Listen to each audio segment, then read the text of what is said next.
जय हिंद दोस्तों, एक बार फिर स्वागत है आपका हमारी इतिहास सीरीज में। आज का जो टॉपिक रहेगा वो शुंग वंश या ब्राह्मण साम्राज्य तथा उसके बाद सातवाहन वंश के बारे में पढ़ेंगे। पिछले वीडियो में मौर्य वंश पढ़ा था। मौर्य वंश के संस्थापक चंद्रगुप्त मौर्य थे, उसके बाद उनके उत्तराधिकारी बिंदुसार, फिर अशोक मौर्य के बारे में पढ़ा। मौर्य वंश का जो अंतिम शासक था वो बृहद्रथ था। बृहद्रथ की हत्या उनके सेनापति पुष्यमित्र शुंग कर देते हैं और मगध पर मौर्य वंश के बाद एक नए वंश का उदय होता है। उस वंश का नाम था शुंग वंश। तो आज शुंग वंश के बाद सातवाहन वंश के बारे में पढ़ेंगे। तो शुरुआत करते हैं शुंग वंश या ब्राह्मण साम्राज्य के बारे में। शुंग वंश का जो समय था वो 185 ईसा पूर्व से 73 ईसा पूर्व तक का समय रहा है। बृहद्रथ के सेनापति पुष्यमित्र शुंग ने शुंग वंश की नींव डाली थी। बृहद्रथ कौन थे? बृहद्रथ मौर्य वंश के अंतिम शासक थे जिनकी हत्या उनके सेनापति पुष्यमित्र शुंग ने की थी और मौर्य वंश के बाद मगध पर शुंग वंश की नींव उन्होंने डाली थी। पुष्यमित्र शुंग ब्राह्मण जाति से संबंधित थे जो सनातन धर्म के पक्के अनुयायी थे। इसी कारण से इस वंश को ब्राह्मण वंश या ब्राह्मण साम्राज्य भी इसे कहा जाता है, क्योंकि पुष्यमित्र शुंग ब्राह्मण जाति से संबंधित थे। ठीक है। शुंग शासकों ने अपनी राजधानी विदिशा को बनाया था। अब विदिशा को सबसे पहले अपनी राजधानी बनाने वाले जो शासक थे वो अग्निमित्र थे। अग्निमित्र ने ही सबसे पहले विदिशा को अपनी राजधानी बनाया था। पुष्यमित्र शुंग ने 2 बार अश्वमेध यज्ञ करवाए थे। इनके लिए पतंजलि ने अश्वमेध यज्ञ किए थे। पतंजलि के बारे में सब लोग जानते हैं। तो पतंजलि किनके समकालीन थे? पुष्यमित्र शुंग के समकालीन थे और पुष्यमित्र शुंग के लिए ही उन्होंने 2 बार अश्वमेध यज्ञ किए थे। आगे बढ़ते हैं। पतंजलि पुष्यमित्र शुंग के दरबार में ही रहते थे। बात ध्यान रखना, एग्जामों में पूछा जाता है पतंजलि किनके समकालीन या किनके दरबार में रहते थे, तो आंसर आएगा पुष्यमित्र शुंग के दरबार में। 148 ईसा पूर्व में पुष्यमित्र शुंग की मृत्यु के बाद एक नए शासक बनते हैं अग्निमित्र, जो कि कौन थे? उनके पुत्र थे। तो संस्थापक थे पुष्यमित्र शुंग। पुष्यमित्र शुंग के बाद उनके उत्तराधिकारी उनके पुत्र अग्निमित्र बनते हैं। अग्निमित्र ने विदर्भ के राजा को पराजित किया था। कालिदास जी का एक नाटक है मालविकाग्निमित्र। मालविकाग्निमित्र के नायक अग्निमित्र ही है, क्योंकि मालविकाग्निमित्र जो नाटक है इसमें मालविका तथा राजा अग्निमित्र दोनों के प्रेम प्रसंग के बारे में बताया गया है। तो कालिदास जी के नाटक मालविकाग्निमित्र के नायक अग्निमित्र ही थे। ठीक है, जो कि कहाँ के शासक थे? विदिशा के और शुंग वंश से संबंधित थे। इन्होंने विदिशा को अपनी राजधानी बनाया था। अग्निमित्र ने ही विदिशा को अपनी राजधानी बनाया था। अग्निमित्र का पुत्र वसुमित्र, जिसने सिंधु नदी के किनारे यवनों को पराजित किया था।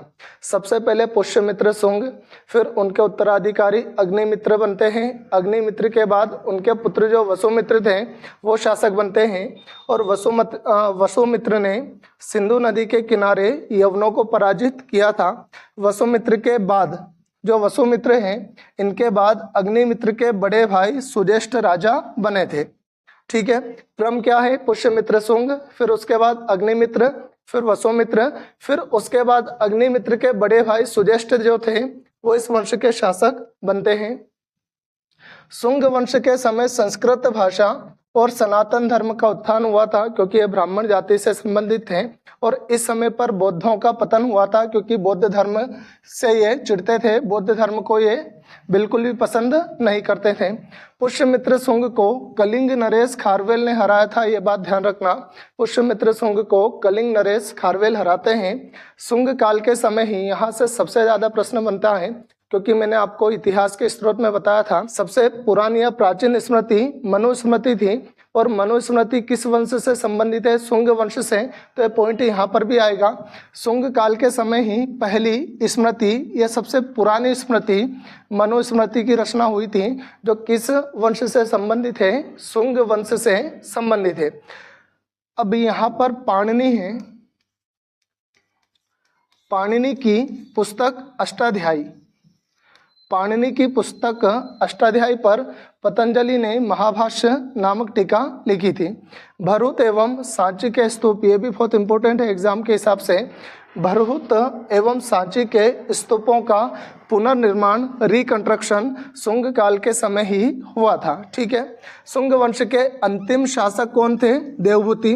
पहले शासक पुष्यमित्र शुंग थे और अंतिम शासक थे देवभूति। देवभूति को उसके अमात्य वासुदेव कण्व ने 73 ईसा पूर्व में हटाकर और वहां पर कण्व वंश की स्थापना की थी। मतलब देवभूति इस वंश के अंतिम शासक थे जिनको किन्होंने हराया था? उनके अमात्य वासुदेव कण्व ने। और फिर शुंग वंश के बाद मगध पर एक नए राजवंश का शासन आता है। वो राजवंश कौन सा था? कण्व वंश। और 73 ईसा पूर्व में वासुदेव कण्व जो थे वो कण्व वंश की स्थापना करते हैं।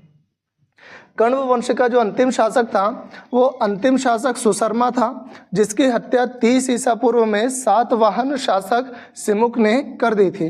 इस प्रकार से अब मगध पर नए राजवंश शासन करेगा। वो नया राजवंश कौन सा रहेगा? वो रहेगा सातवाहन वंश।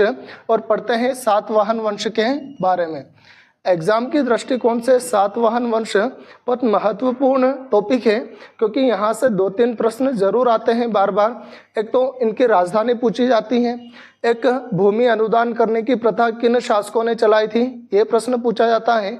एक लेड या शीशे के सिक्के किन राजाओं ने प्रचलित किए थे। इस प्रकार के 2-3 प्रश्न एग्जामों में बार बार रिपीट होते हैं और वो किससे संबंधित हैं? सातवाहन वंश से। तो आइए पढ़ते हैं सातवाहन वंश के बारे में। सातवाहन वंश प्राचीन भारत का एक प्रमुख राजवंश था, जिसका साम्राज्य मुख्यतः भारत के दक्षिणी हिस्से में, और वह दक्षिणी हिस्सा कौन सा था? महाराष्ट्र। ठीक है, महाराष्ट्र तथा उसके आसपास के क्षेत्र में सातवाहन वंश का साम्राज्य था। सातवाहन वंश के शासक वहां पर पहले से ही शासन कर रहे थे। अशोक मौर्य की मृत्यु के बाद सातवाहन शासकों ने स्वयं को स्वतंत्र घोषित कर लिया था। जब तक अशोक मौर्य थे तब तक तो ये अशोक मौर्य के अधीन साम्राज्य अशोक मौर्य के अधीन अपना शासन चला रहे थे, लेकिन जैसे ही अशोक मौर्य की मृत्यु होती है उसके बाद ये स्वयं को स्वतंत्र घोषित कर लेते हैं। सातवाहन शासकों की राजधानी जो थी वो प्रतिष्ठान थी। ध्यान रखना, एग्जामों में ये भी पूछा जाता है। सातवाहन वंश के शासकों की राजधानी प्रतिष्ठान, जो कि औरंगाबाद महाराष्ट्र में स्थापित की थी। सातवाहन वंश के प्रमुख शासक सिमुक सतकर्णी, गौतमी पुत्र सतकर्णी, वशिष्ठ पुत्र पुलवामी और यज्ञश्री सतकर्णी थे। सातवाहन वंश का सबसे महानतम शासक जो था वो था गौतमी पुत्र सतकर्णी। आपने चंद्रगुप्त मौर्य के बारे में पढ़ा है, तो चंद्रगुप्त मौर्य पहले शासक थे जिन्होंने अखंड भारत का सपना देखा था। उसके बाद दूसरे शासक गौतमी पुत्र सतकर्णी थे, जिन्होंने भी अखंड भारत का सपना देखा था और इस सपने को पूरा करने की पूर्णतः कोशिश की थी। उसके बाद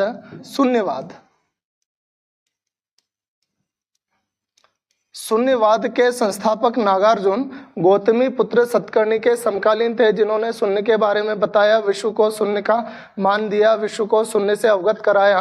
तो शून्यवाद के संस्थापक जो नागार्जुन थे वो नागार्जुन गौतमी पुत्र सतकर्णी के समकालीन थे। गौतमी पुत्र सतकर्णी ने 2 बार अश्वमेध यज्ञ एवं 1 राजसूय यज्ञ करवाया था। एक और प्रश्न एग्जाम की दृष्टि से, सातवाहन वंश की राजकीय भाषा प्राकृत और लिपि ब्राह्मी थी। यहाँ से भी प्रश्न आता है, सातवाहन वंश की राजकीय भाषा कौन सी थी? प्राकृत। और लिपि या स्क्रिप्ट कौन सी थी? ब्राह्मी। सातवाहन शासकों के समय प्रसिद्ध साहित्यकार हाल एवं गुणाढ्य थे। हाल ने गाथा सप्तशती तथा गुणाढ्य ने वृहत कथा नामक रचना की थी। आगे बढ़ते हैं। सातवाहन शासक अपने नाम के आगे हमेशा अपनी माता का नाम जोड़ते थे, माता को ज़्यादा सम्मान देते थे। आगे बढ़ते हैं। ब्राह्मणों को भूमि अनुदान देने की प्रथा, ये मैं आपको पहले बता चुका था कि ये इंपॉर्टेंट प्रश्न है।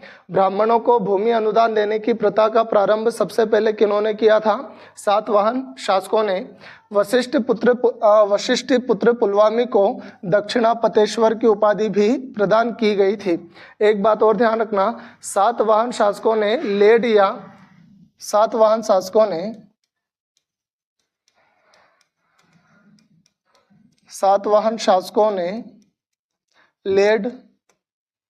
लेड मतलब शीशा, लेड या शीशे के सिक्के चलाए थे। सबसे पहले लेड या शीशे के सिक्के चलाने वाले जो शासक थे वो सातवाहन शासक थे।